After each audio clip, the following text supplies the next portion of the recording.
the CEO of ADE. We are the wholly owned subsidiary of Capital A, the parent company of AirAsia. In other words, we are AirAsia's engineering arm.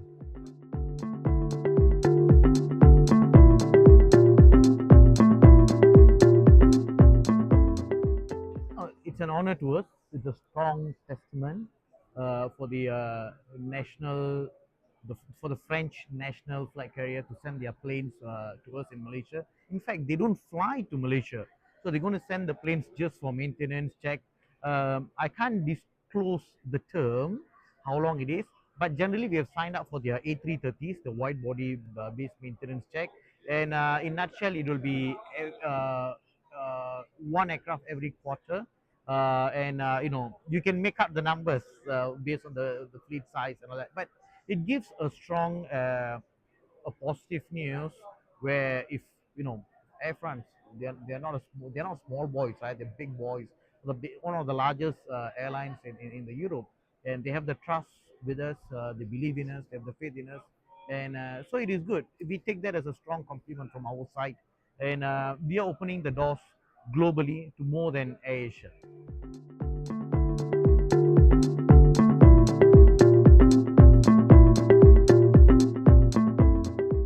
Based on my revenue wise, 90% is coming from Asia, and the balance 10% is coming from non-Asia. But the fun fact is, even I'm doing my revenue is 90%. I'm not covering 100% of Asia.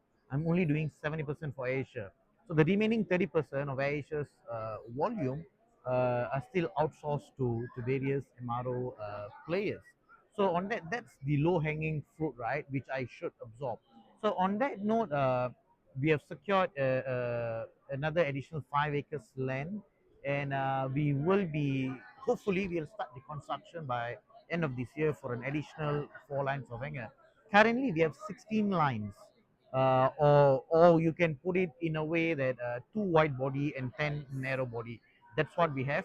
Now we're going to build another 1 wide body plus 1 narrow body. You can have that. So we should be, if at all we start the construction, currently we are doing the soil settling and all like that. So you should be expecting the hangars up and running probably by early 2027. But on top of that, we are in discussion with the airport authorities for an additional 30 acres land where we're going to build an additional 20 line hangars.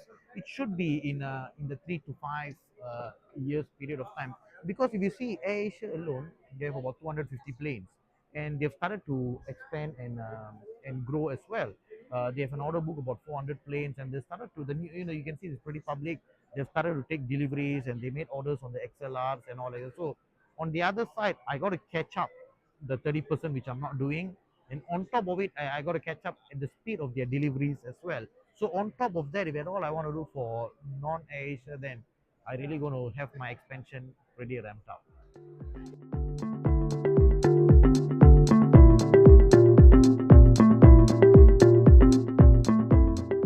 Any airlines, they'll only look at 3 things, all right? Number one is, what is the price you're going to charge? So they want the lowest maintenance cost. Number two, they want the shortest turnaround time. Any airline. And number three, without compromising in terms of the airworthiness, the safety, and the quality standards. So we, coming from the AirAsia DNA, we are there in terms of the lowest maintenance cost and the shortest turnaround time. With our 25 minutes turnaround time at transit and all of that, we are there on that. So what was there, which we got to prove to the world, was on the airworthiness and the safety and the quality systems and all like that, which will, that confidence will be gained when you have the aviation authorities approval. Getting EASA and FAA, it's like the jewel in the crown, right? So that's the ultimate approval which any airline would prefer. But on top of EASA and FAA, we do have the other aviation authorities, close to about 10 different countries. Right? So the more approvals you have, it's like a star on your badge, and it gives the confidence to whoever the airlines are that, okay, these guys are being governed not by one authority but several different authorities, and on top of that, these guys are EASA, these guys are FAA, so they have the right cost, they have the right turnaround time, and yeah, they're not compromising in terms of the safety, quality, and the airworthiness of the aircraft.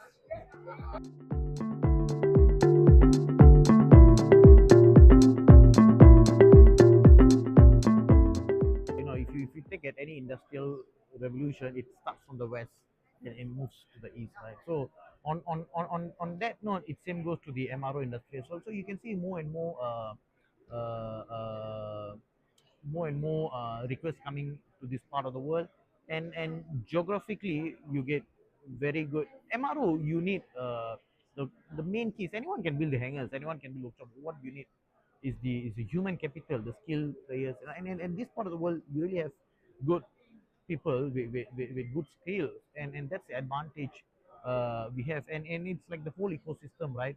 You have the hangars, you have the airports, you have the workshops and all like that.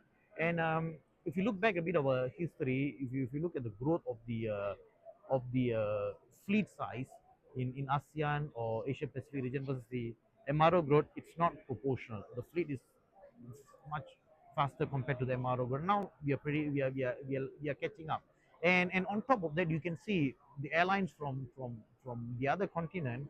They've started to send the planes over here also, which Air France proves that. So on that note, I believe that the ASEAN will grow and become a very very strong MRO hub, right? Not only to cater the fleet size in ASEAN, but also to cater from other continents as well.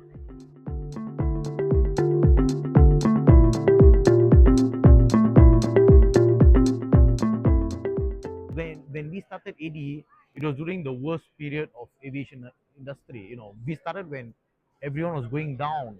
That put us in a very tough spot. And a lot of people might be thinking, who's this guys? They're studying an aviation business when everyone is exiting and shutting down, right? So it took us in a very tough part. But again, if you look at in such a short period, within 5 years, we built up to 16 line hangars.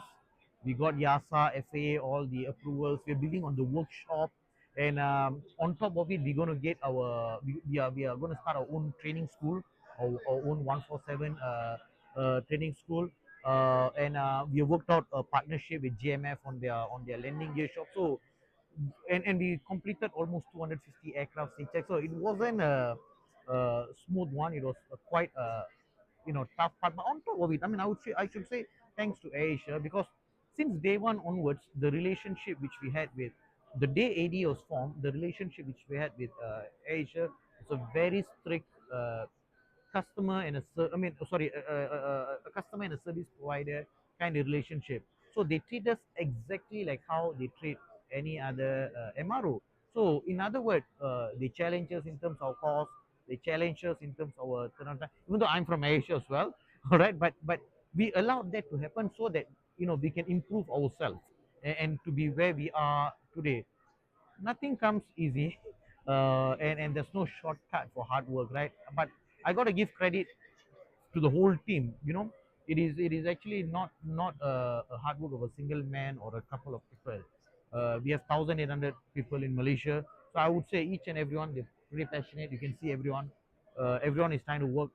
Everyone is trying to push their limits and trying to get something, because they're pretty passionate to see an MRO coming up in Malaysia to dominate the ASEAN world and all like that.